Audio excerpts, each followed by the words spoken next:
Let us pray. Hallelujah, hallelujah, hallelujah.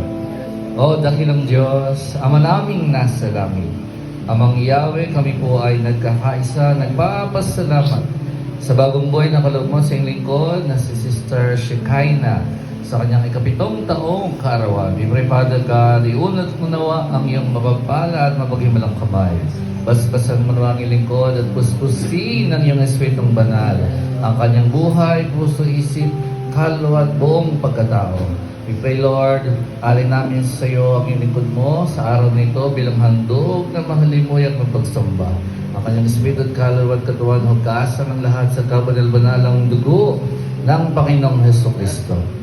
Pinaputol namin lahat ng ungodly soul tie sa kanyang buhay, sa school, sa mga classmates, sa lahat ng kanyang mga nakakasalumuha.